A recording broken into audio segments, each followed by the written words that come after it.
All right, today we're going to read a story for to get started writing. It's called "The True Story of the Three Little Pigs," and I bet lots of you have read this before. It's written by John Sheshka and illustrated by Lane Smith. So think about who's telling this story and what is surprising about that. Everybody knows the story of the Three Little Pigs, or at least they think they do. But I'll let you in on a little secret. Nobody knows the real story because nobody has ever heard my side of the story. I'm the wolf, Alexander T. Wolf. You can call me Al. I don't know how this whole big bad wolf thing got started, but it's all wrong. Maybe it's because of our diet. Hey, it's not my fault wolves eat cute little animals like bunnies and sheep and pigs. That's just the way we are. If cheeseburgers were cute, folks would probably think you were big and bad too. Like I was saying, the whole big bad wolf thing is all wrong. The real story is about a sneeze and a cup of sugar. This is the real story. Way back in Once Upon a Time, I was making a birthday cake for my dear old granny. I had a terrible sneezing cold, and I ran out of sugar. So I walked down the street to ask my neighbor for a cup of sugar. Now, this neighbor was a pig, and he wasn't too bright either. He had built his whole house out of straw. Can you believe it? I mean, who in his right mind would build a house of straw? So, of course, the minute I knocked on the door, it fell right in. I didn't just walk into someone else's house. So I called, little pig, are you in? I was just about to go home without the cup of sugar for my dear old granny's birthday cake. That's when my nose started to itch. I felt a sneeze coming on.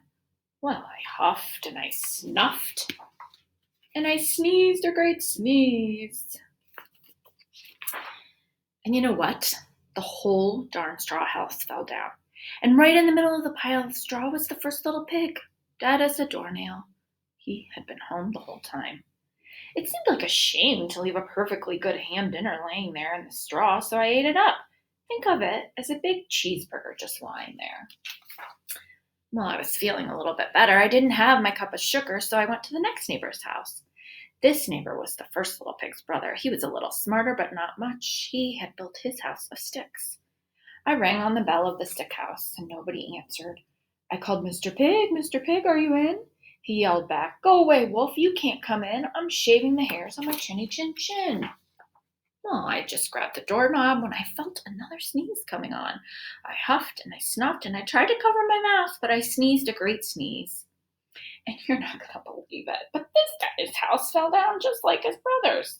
When the dust cleared, there was the second little pig, dead as a doornail. Wolf's honor. Now you know food will spoil if you just leave it out in the open, so I did the only thing there was to do. I had dinner again. Think of it as a second helping. I was getting awfully full, but my cold was feeling a little better, and I still didn't have that cup of sugar for my dear old granny's birthday cake, so I went to the next house. This guy was the first and second little pig's brother. He must have been the brains of the family. He had built his house of bricks. I knocked on the brick house. No answer. I called, Mr. Pig, are you in? Do you know what that rude little porker answered? Get out of here, Wolf. Don't bother me again. Talk about impolite. He probably had a whole sack full of sugar, and he wouldn't even give me one little cup for my dear sweet old granny's birthday cake. What a pig. I was just about to go home and maybe make a nice birthday card instead of a cake when I felt my cold coming on. I huffed and I snuffed and I sneezed once again, and then the third little pig yelled, And your old granny can sit on a pin. Now, I'm usually a pretty calm fellow, but when somebody talks about my granny like that, I go a little crazy. When the cops came, of course I was trying to break down the pig's door, and the whole time I was huffing and puffing and sneezing and making a real scene. The rest, as they say, is history. The news reporters found out about the two pigs I had for dinner. They figured a sick guy going to borrow a cup of sugar didn't sound very exciting, so they jazzed the story up with all that huff and puff and blow your house down. And they made me the big bad wolf. That's it. That's the story. I was framed. But maybe you could loan me